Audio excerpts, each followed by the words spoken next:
welcome to The Debate. The material before us today is The Widow's Investment, a Scam Tragedy. It details the really devastating collapse experienced by Yasmin, who lost £3,000 and, importantly, her late husband's gold bangles to a scam involving Ghazala Din and her neighbor, Humaira. The tragedy is profound, absolutely. And the question we're tackling is, what was the primary engine of this collapse? Was it fundamentally driven by Yasmin's individual vulnerability and her, desperation? Or was it driven more by the calculated exploitation of community trust? I'll be arguing that her desperation was really the primary factor here. And I'll argue that the successful execution of this tragedy, this collapse, was really engineered through that calculated exploitation, specifically exploiting existing social bonds and the trust within her community. Right. So from my perspective, Yasmin's critical, immediate financial need, it just made her uniquely susceptible to this kind of risk.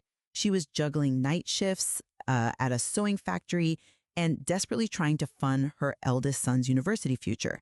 This kind of intense financial scarcity, it creates what some might call cognitive tunneling, a narrowing of focus that can override critical judgment. The material itself notes that desperation was fertile soil for Ghazala Din's lies. Her choice to risk her anchor, those sentimental bangles, that wasn't really a measured investment decision, was it? It feels like an act born purely of extreme necessity. She was seeking those promised, immediate, £300 monthly payments, something that guaranteed relief from bills piling up. I see that, but I disagree that the need itself was the primary engine. For me, the mechanism of the scam is really key. The tragedy hinges, I think, on the deliberate weaponization of those existing social bonds. What's structurally known as affinity fraud. Humaira, this familiar face, the bright-eyed girl from her own street, she offered a necessary veneer of legitimacy. That personal connection, it provided the infectious confidence, the assurance that, quote, this is safe. And that allowed Ghazala Din to completely bypass Yasmin's sort of natural financial caution. Okay. Without that specific social engineering vector, that desperate hope might have actually been checked by some common sense skepticism. The failure here is fundamentally a breach of the community contract, the trust you place in people you know. But isn't that trust often leveraged because of the desperation? I still insist Humaira's involvement, while important, was secondary to the underlying need. I'd flip that. I insist Humaira's involvement was the critical failing. Without the trust placed in that immediate social connection, the girl from her street, the investment pitch would likely have failed entirely. It wouldn't matter how deep Yasmin's debt was. The scammer really only thrives when they can embed themselves within that community structure. That's what transforms what should be healthy skepticism into, blind compliance sometimes. I see the role of the intermediary Humaira, but I still argue the primary mechanism was economic motivation. Humaira was perhaps merely the conduit. The overriding factor was the raw promise of relief, wasn't it? The thought of just not worrying about overdue bills for once.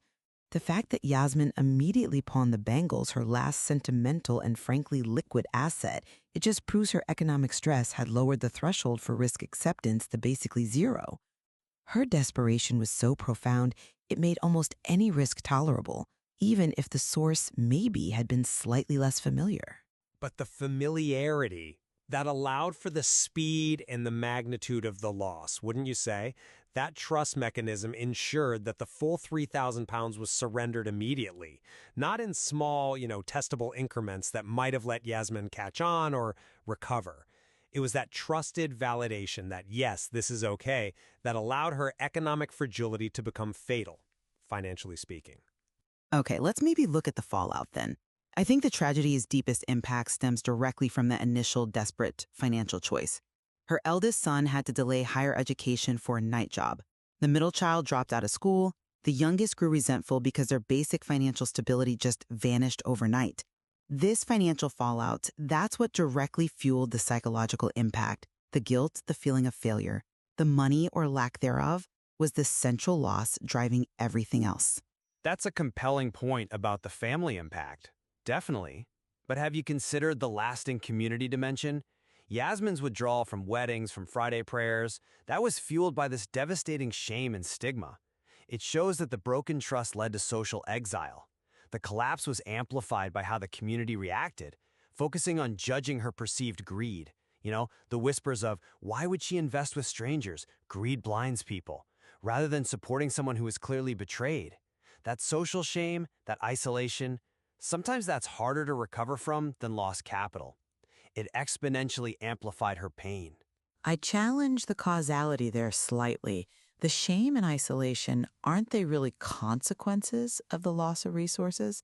If Yasmin had lost the money but somehow magically been able to keep her sons on track, keep the lights on, the social sting might have been much less severe. The financial impossibility of her life created the social impossibility, not the other way around. Yet it's that community judgment, that broken trust, that potentially locks her out of future support systems, doesn't it? Financial hardship, theoretically, can be addressed over time with help. But the often irreversible damage of affinity fraud like this is the social isolation that can prevent future recovery. It cements the collapse. Ultimately, my position remains that the sheer severity of Yasmin's pre-existing financial fragility, her desperation, created the necessary and, I'd argue, sufficient conditions for this tragedy to occur. That desperation made her an almost inevitable target for someone.